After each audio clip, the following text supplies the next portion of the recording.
So welcome back to this week's video interview where I am delighted to welcome back Allan Curtis. Hi, Allan.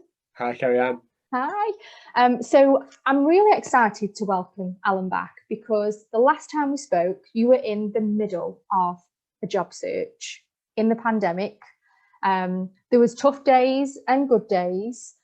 But as of today, he's very proudly announced it on LinkedIn that he now has a new opportunity. So I thought it would be a brilliant time to have Allan join me here today to talk honestly, truthfully, but then give you some advice on what it's like to search for a job during the pandemic, but also how it actually has, well, I think you've won through redundancy because you were made redundant several weeks ago, weren't you? And I think you've experienced so many things through lockdown that you've come out of it positively at the end, despite there being some dark days. Definitely.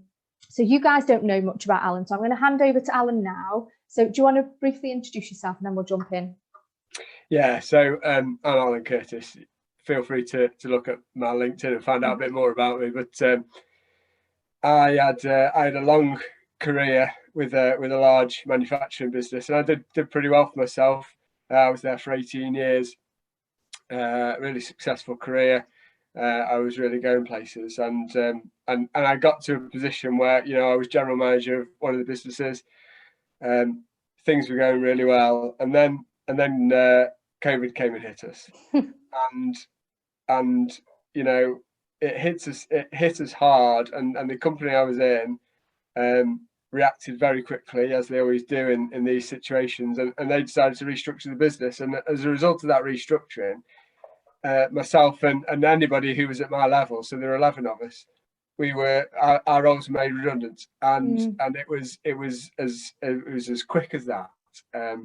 It was a massive shock to me. You can imagine having been in a company for that long. I've been there since I graduated, and I thought I was doing all right, and in fact I was doing all right. I was doing pretty well, and it came as a massive shock, and I think that's what we're going to partly touch on today. Is this for me was the first time in my life that I've had to search for a job, and so not only was I learning how to do that, I was doing it in a time where I'm being told, because I've not done it before, but in a time when job searching is the hardest it's ever been, in the middle of this pandemic, and doing redundancy at the same time. And you were homeschooling. Yeah. And normally people don't have to search for a job whilst homeschooling and dealing with the pandemic and all the health issues around the world. So you had it tough, like everybody has who's searching for a job right now. And that's really why I wanted to bring you on, is because I know that you're going to add so much value and so much positivity, even though you definitely struggled through it. I know you did. Yeah. But you've proved that, by some focus and using some key methodologies and speaking to the right people, you've come through it, which is brilliant. Yeah. Which I guess brings me into, how did you find it? You have had to learn how to search for a job. I think that's a valid point, Allan. There are so many people that we're helping right now that haven't searched for a job in 10 years. You're 18. You've never needed to search job platforms. You've probably never written a CV until right now because you didn't need to. You came straight out of university on a grad scheme. Yeah. Writing a CV is a task in itself, isn't it? Yeah, it really is. You're absolutely right. I'd always kept a CV, but really it was lip service to a CV because I'd never needed one, and I thought my CV was pretty good, actually. And one of the first things that I did, I took some outplacement support, and I got some coaching, if you like, on my CV, and I quickly realised that my CV wasn't as good as I thought it was, and I was receptive to that. I think that's important. I wasn't complacent. I wasn't there saying that this is the best thing. I was receptive, and I spent the first good chunk of time really working on my CV, and where I got to with my CV, and I know you post often about CVs. My view on CVs is that they are a representation of you. My CV is a representation of me, and therefore it is my responsibility to make it the absolute best representation of me I possibly can. Because what if I submit that CV to somebody and they don't like it? I want that to be, well, that's fine. At least they've seen me at my best. What I don't want it to be is, well, yeah, if I'd only put this in my CV and I'd only done this a bit differently, you know. So my CV isn't pink and fluffy because that doesn't represent me. But if I was a pink and fluffy person, it would have been important to put that on there, because otherwise whoever's reading it wouldn't have got that over. So I think it was really, really important to get that CV right. And I, you know, over the months that I've been searching for jobs, my CV has kept on being refined, and I think that's important as well, because it's not a fixed document. And you know, I've spoken to loads of different people, recruiters and employing managers and all sorts of people, and had lots of feedback on my CV. Some of the feedback I've taken on board and I've disregarded, and some of it I've taken on board and I've done something with. But again, that's up to me, because my CV is the representation of me. So if I just listen to everything that everybody says and put it on my CV, I'm not doing myself justice there. And I think that's a really important thing to message through. You're right. I think your CV 100% needs to represent who you are. It also needs to have all the detail on there, because I think what people forget is that is the document they're reading about you. That's their first impression.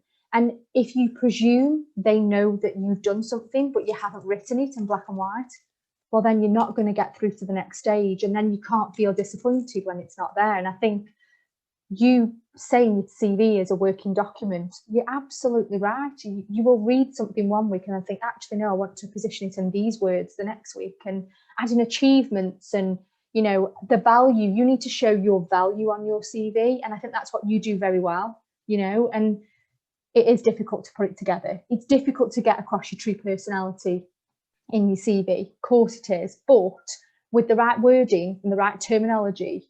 And it doesn't need to be pink and fluffy. You know, I think about Legally Blonde there. She sprayed hers with perfume, I think.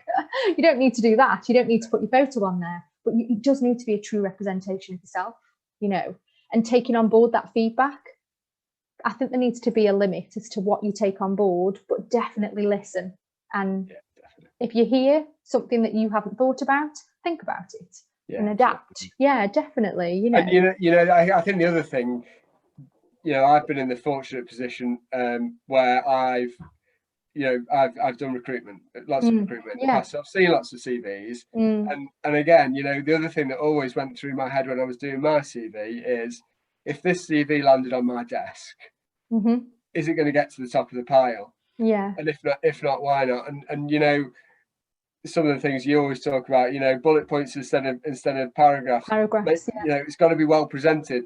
It's got to be well written. It's got to, you know, it's got to be really easily explain what you're doing to somebody that might not necessarily know. So all these things, you know, it's not something which you can, in my opinion, it's not something which you can just sit down and say, I'm going to spend 2 hours and get my CV done. It's something, definitely for me, it took many weeks of revisiting it, doing a bit here, editing a bit and changing a bit. I believe in it in itself. When you haven't done a CV for so long, it's a job in itself to do, you know, as is preparing for an interview. It all takes time and effort. And I think if we put a little bit of effort in those early stages of any job search, whether through a pandemic or not, it will definitely add so much value along the way.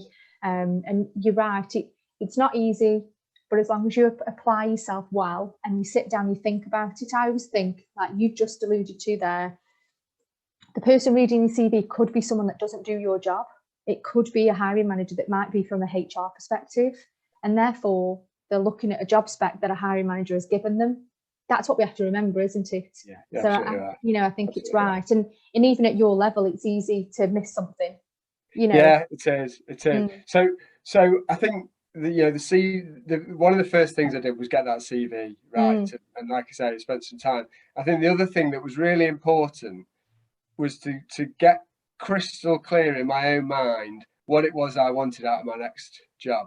Yeah, I agree.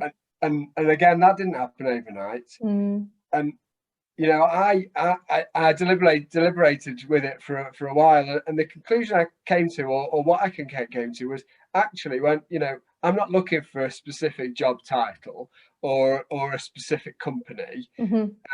What I'm looking for is this kind of role in this kind of business where I might get these sorts of opportunities. And what that I felt that did for me was it painted a picture about me and my aspirations and where I wanted to go and what I had to offer, rather than just saying, you know, I'm dead set on this role. But getting that absolutely crystal clear in your own mind is really important. And the reason I think it's so important is, and you know, we'll come on to talking to recruiters maybe in a minute, but being able to convey clearly and succinctly who I am and what I want, in a short sentence was really important, because these people catching their ear and getting them engaged, getting their attention is you know, the first hurdle to get over. And what I definitely found was, you know, as I came through this process and I refined the words I was using, that really bought me a lot of credibility, if you like, in the recruitment market. Yeah, no, I can imagine, because it's very easy when you are made redundant, especially in this circumstance, to be confused by your job search in terms of which direction you want to go, and especially in your circumstances, because you had so many areas of experience. You could have gone in many ways, couldn't you, really? But I think it's about going with your heart to a degree, and knowing where you're going to add value. And so many people do approach their job search in I'll look at any role within 30-mile radius that pays this salary. I don't think that's refined enough. I don't think that gives anyone clear guidance or clear structure, especially if you're working with a recruiter. They know, hands down, Allan is looking for X, Y, and Z, maybe with a bit of wiggle room around here. That's their focus for you. But also, I think that focuses your mind, doesn't it? Yeah, and it helps to focus your search. Yeah, because searching for a job now it's like a needle in a haystack to a degree when you don't know what you're looking for. Because you I think you're right, and you know, it's been like I say, I've not done this before. I've not had to do it before, so I've learned a lot. And you mentioned at the start, you know, when I was made redundant, it was in the midst of lockdown. I had 3 children at home. I was trying to homeschool them as well. We were locked down. I couldn't do a lot. Yeah. And you know, I'd read everywhere and I'd heard people say, don't spend all your day job searching. Don't spend. But what did I do? I felt like you had to. Felt like I had to do it. Absolutely right. I felt I was obliged to do it. I had my laptop on. I had my phone on. You know, I'd set the kids off on a piece of work and I'd be searching again. And I'd spend the evening searching, and I'd wake up early and search. And you know what? Things didn't change. No. The same things were there, and I could look on 10 different job boards and I'd see the same jobs. And you know, I even got as far as you know, trying to plot which jobs were just being posted day after day after day after day under a different title or under a different guise. And do you know what that does? It creates a real negative experience, and it's horrible. It's horrible, isn't it? And it puts you in the wrong mindset. And it's horrible. First thing I say to candidates: search once or twice a week. Yeah. Don't search every day. The world doesn't move that fast, even pre-pandemic, pre-COVID. So what's your recommendation then? Well, my recommendation is, you know, or what I found successful was, I got quite well refined a few jobs boards that I thought were credible, and I got some good search criteria in them. So I had a daily alert from a few different places that were pinging me with jobs, and my search criteria probably filtered. You know, I was getting sort of 10 or 12 a day landing in my inbox, and then I'd look at those, and of those 10 or 12, there might be, maybe in a week, there might have been 4 or 5 or 6 that I thought, well, you know, that might be something for me. Yeah. What I found worked really well though, Kerri-Ann, for me was when I saw an opportunity like that, I did everything I could to get the phone number of whoever it was that was recruiting for that.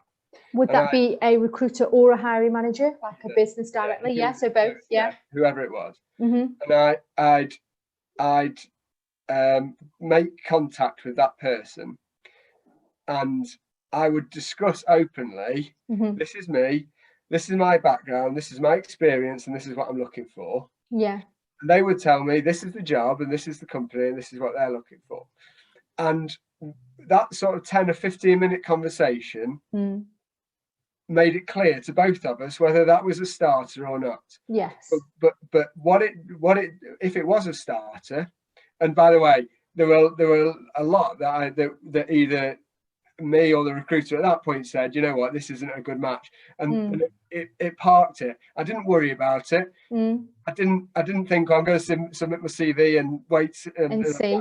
You know, it parked it. Forget about it. But the ones that were worth following up on, when I submitted my CV, that recruiter or that hiring manager, they already knew my name. Exactly. They already knew my experience and my background. They didn't really need my CV because we'd had that conversation already. Yeah. So I was instantly to the top of the pile, and I was in the mix, and I knew whether I was going to be in the mix, if you like, for going forward, or because if not, I would have discounted myself at that point. So I had at any point, you know, maybe 3 or 4 at the height of it, maybe 5 or 6 things in the mix. I definitely didn't have 100 things I was tracking or 20 things I was tracking. You know, I had 4 or 5, but I knew what they were. Now, I also retrospectively think that having 4 or 5, or even 2 or 3, what that meant was when I spoke to that recruiter or that hiring manager, I was able to remember the conversation that I'd had with them previously, what I'd already told them about me and what I hadn't told them, you know, what the job was on offer. And I honestly believe that if I had 20 or 30 that I was doing that with, I would have been repeating myself time and time and losing credibility. You're absolutely right, because that's probably one of the biggest bugbears I have as a recruiter, is when someone is doing their job search, and I appreciate it's tough, is when they are dealing with various recruiters or pinging out lots of applications, they're not following them up. And then when we are trying to engage with the candidate, they don't remember the job, or they don't remember previous conversations with me. And that can be quite frustrating, because it needs to be a valuable process for everybody. And you have to remember, so I would always recommend to kind of keep a log, keep a notebook of every conversation, every email, and make sure you track it through. You're chasing that up every 2 to 3 days. You should. I always say, chase me. If I've not come back to you with an update within 48 hours, 72 hours, chase me. Please do. It won't be that you've forgotten. It'll just be that the process is going ahead. But let's keep talking. I think it's really important. So I'm glad you did that off your own back.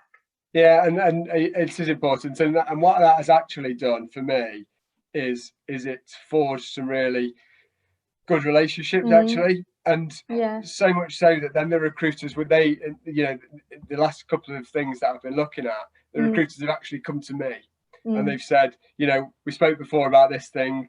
It didn't work for whatever reason, but I've now got this. This would be a good match for you. Do you want to take it forward? And so what I've actually found in the last few months is that, like, with having these automated emails, a bit of a process that says if it's interesting, I'm going to follow up on it, and then having people contact me. Actually, what was a very stressful in many respects situation at the start, actually, the last few months I've had one absolutely awesome time. You know, I'm going to look back on this time with such happy memories. Yeah, I can't wait to start my new role. I really can't. I'm really excited. I can imagine. And I want to get back to it. I want to get back to the routine. I want to get back to you know, the purpose. But you know what? I've had the best experience. And I think if I'd have got secured a new role a few months ago, I wouldn't have looked back on this time with that same fond memory. And so I'm actually really pleased that things played out the way they did for me, because you know, I've got really something good to look back on. But you know, Alan, I think part of the reason why things worked out the way they did for you, and now you feel so positive, is because you approached your job search with a relationship building attitude.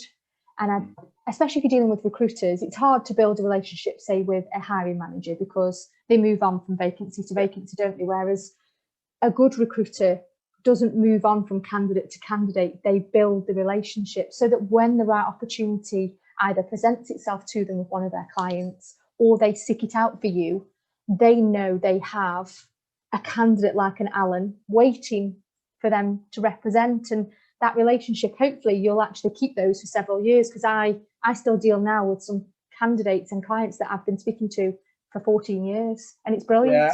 Yeah, it is important. I think it really is important. And you know, I started off, you know, in the days when I was spending 24 hours a day job searching, and I was speaking to recruiters, and I really didn't have a particularly good perception of recruiters. Yeah.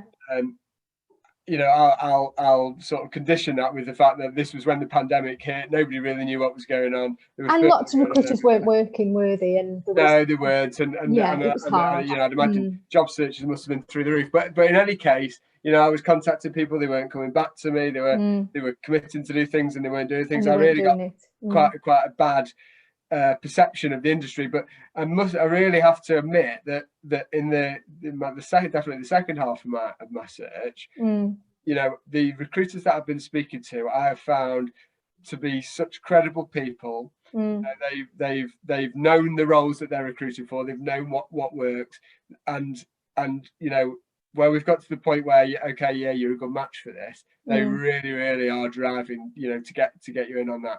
And like I said, some of them have then come back again. So I think it is important. And you know, I'm chuffed that, you know, when I put this announcement out today about my new role, loads of the guys that I've been dealing with have phoned me or text me, and you know, made a personal effort to come and congratulate me, because they genuinely care. They do genuinely care, and I think this is what sometimes people miss in this industry, is that the good ones, they genuinely care and they want you to find a role. And it's not for their own benefit half of the time. It's more the fact that we're helping another human being. That's why most people do this job, because actually they want to help people. It isn't about the money, you know, it's not about that. It's about helping people in their career, which ultimately is huge in someone's life, isn't it? We spend more hours with the people we work with, and it can make such a big impact on you, can't it? Yeah, you're right. And for me, you know, I like to think I'm a pretty good judge of character, but you know, I can tell if I was picking up the phone to a recruiter, I can tell pretty quickly whether they are genuinely interested in me as a person, or whether they just want to get the sale.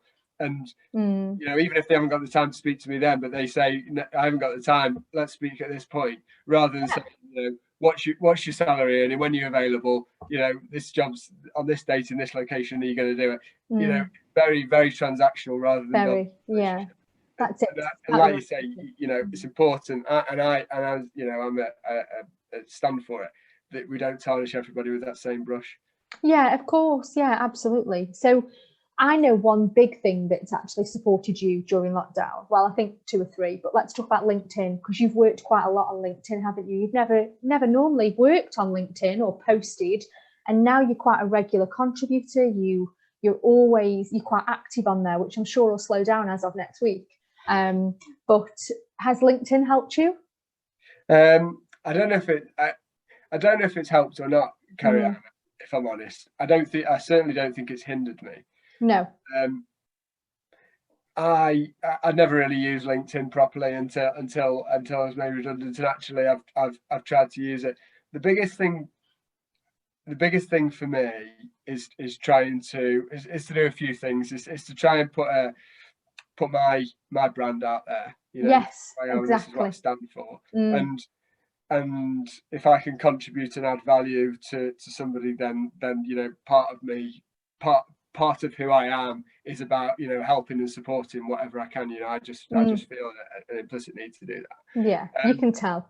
But I think the other thing for me was trying to build a network. And you know, I said at the start, I've been in the business for 18 years. I like to think I was well respected in that business. I'd done well, and I had a really good, strong network. If I had anything to talk, I needed to talk to anybody about, I could go and I could talk to people about it. They would help me. Outside of that company, love it. And I think that's what people have to think about, isn't it, when they move on for a business? You know, outside of that company, where's your network? And you know, I was told in the early days of job searching, well, use your network, speak to your network, and you know, see if they can help you. Well, my network was all in the company where I'd just come from. Of course. So part of my activity on LinkedIn is a conscious effort to try and expand my network and try and get out there a bit. And definitely, you know, something I'm taking with me into my next role is that I need to make sure that I am active in more than just the company I'm in, and I'm taking it a bit wider. I am so glad to hear that, because I think you've got so much to offer and you add so much value in what you put out there on LinkedIn or the posts that you might like and comment on. I think it will help somebody. Just hearing some of your experiences over the last 9 months will help somebody, definitely. And I think it will help to build your personal brand, which ultimately, you know, you need at your level in a marketplace, don't you? Is there anything else that you feel has helped you and supported you to either stay in a positive mindset, so that you're not bogged down with the doom and gloom of job searching, pandemic or not? What else would you share with someone? Well, I think, you know, hindsight's great, isn't it? And looking back on things is good. And you know, I published yesterday on LinkedIn, last night I published my lockdown in pictures to try and summarize, you know, what I'd done and how I got through it. The first phase was tough. You know, that for me was the redundancy. It was the genuine lockdown where we couldn't go anywhere, homeschooling the kids, which was such an honor to be able to do, but it was blinking tough. You know, sitting at that kitchen table every day from 9 to 3, trying to get the kids to work. It was tough, and this 9 to 5 job searching at the same time. So that was a tough time. And then the summer holidays came, the kids' summer holidays, and my wife's a teacher, so she was off for 6 weeks. The kids were off for 6 weeks, and we said they've done their homeschool. This would be their school holiday. Let's have that holiday. We were due to go to Florida Disneyland this year. That was cancelled. But you know what? We had the best 6 weeks. I don't think, I'd love to think that at some point in the future I would, but I don't think I'll ever be able to have 6 weeks with my family again. I agree. To just spend time together. And you know, we were restricted in what we could do because of the lockdown, but it didn't stop you from having fun. We had loads of days out. We did loads of stuff, and we were just together, and it was so enjoyable. And during that period, I'd kind of, you know, job searching kind of went on the back burner a little bit. I was still keeping half an eye on it, but it went on the back burner because I decided that was about getting some genuine family time, and I will remember those 6 weeks. You know, that was a great experience. But I think your kids will as well. You know, thankfully as a family, we survived the pandemic. Well, we're still in it, but the lockdown period and homeschooling, we survived it as a family. It was really tough, you know. We had the opposite challenge to you. We were working through it every day, but we survived it. And actually, we all look back on it in a positive way. Yeah. We're only sad that we didn't get to travel, but that's something that we'll do again in the future.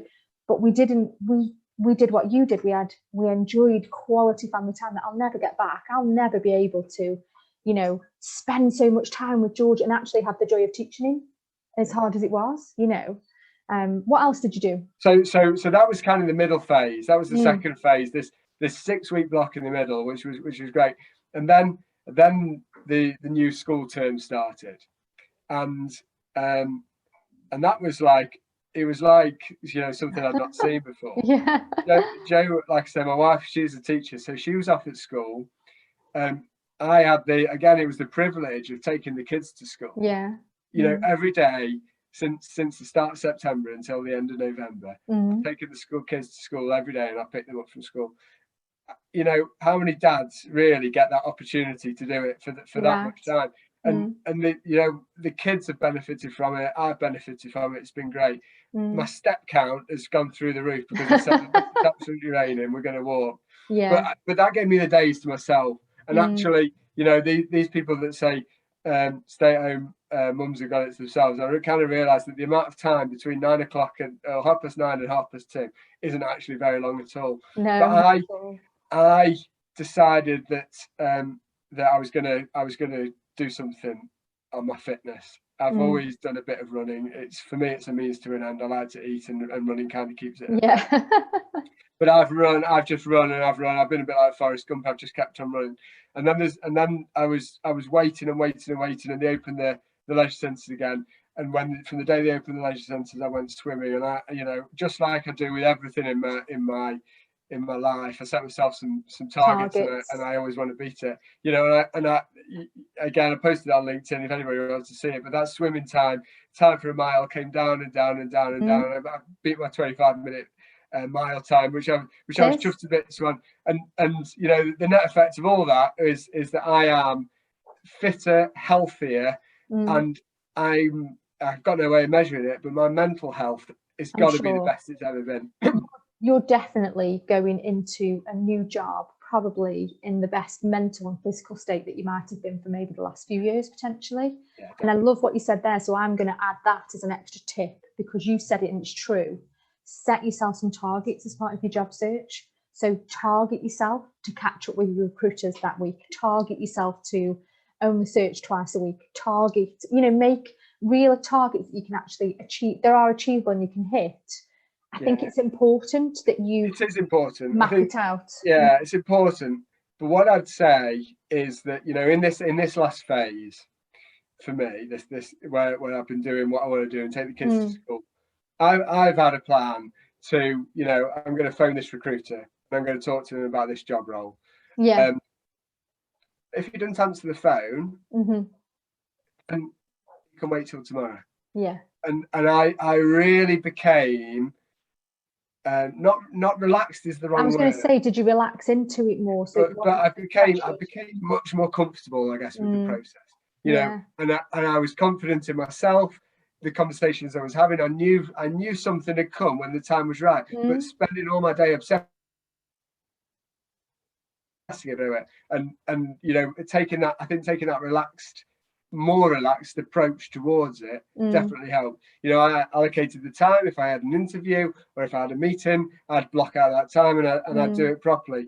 But outside of that, it's my own time, and it was important that I focused on what I was doing. And by the way, I found it more than okay and more than acceptable to say to recruiters who were trying to book an interview, I've got to go. I can't do it at 3 o'clock because I've got to pick the kids up from school. That was okay. You know, all of a sudden it wasn't about, well, I'll jump to you every whim and do everything that you need me to do. It was, you know, this is a two-way relationship, and like we said before, the recruiters that are genuinely in it for the right reasons, they get it and they understand it. And now, you know, we'll all work around it together. They're human, and most clients, most hiring managers are human too, and they appreciate it. They appreciate that people have other commitments, and I think that's what this year's done wholly. It's made businesses more aware of people's commitments outside of a working day and during a working day, you know. And I think there's something key there for me, and we'll be wrapping up soon because I think we have given some really good tips for candidates that are looking for a job now, but is try to relax into it and not to put too much pressure on it, you know, and don't expect there to be 100 jobs on the first day that you start job searching, because there won't be. But if you've got a refined search and you stay focused on it, seek out some specialist recruiters that focus on those areas as well. Build relationships, have a plan, but be relaxed, because I think ultimately you might enjoy the conversations a little more. Yeah, and that's a really important thing. You know, I've gone through the last few weeks, a few months, if you like, and I've had, you know, lots of discussions with people, and I've loved it. You know, I've got used to these video interviews. I've got, you know, I've got my story to tell. I'm proud of what I've got. I know what I know. I know what I don't know. And it's an enjoyable experience. And it's not, you know, I'm not intimidated and scared by these things. It's something that you should embrace. And I think that definitely the feedback I've had is that my energy has definitely carried through, and that's because I think because of the way I've embraced it. And you're right, and right back at the start when because obviously we've been chatting for months, haven't we? And even right back then, when obviously you're admitting now that you found it really tough, you still had high energy and such a positive vibe about you that you might not have been feeling great inside, but from the outside it still felt like you were approaching life in a very positive way, you know, and hopefully everything that you've learned is just going to make you an even stronger candidate for the next opportunity. I like to think so, but you know, it definitely, you know, it's about me, and I'm a positive person. I've got to be positive about everything I do, and there is, because I genuinely believe there's no point, you know, there's no point feeling sorry for myself. I've got to pick myself up, and I've got to find my own way through it. And you have to take control, don't you, Allan? Ultimately. Ownership, yes, exactly. So you've got to take control of your job search. Don't get me wrong, enlist those around you, use your network, use recruiters, use friends that might have an opportunity. You are brilliant at that on LinkedIn by tagging an ex-colleague in or sharing a job that you've seen that isn't right for you but could be good for your network. That's what it's about. It's about helping each other. And collaboration's great. You know, collaboration, absolutely. It's such an important thing to do. But you know, I'll say it here. You know, I'm genuinely open to supporting anybody that, you know, that I can, and that's a sincere thing. And if I can offer one piece of advice or one tip or have one conversation with somebody that helps them, then you know, that's great. And you know, please, if you think I can help you, you know, connect in and let's do it, because loads of people have helped me.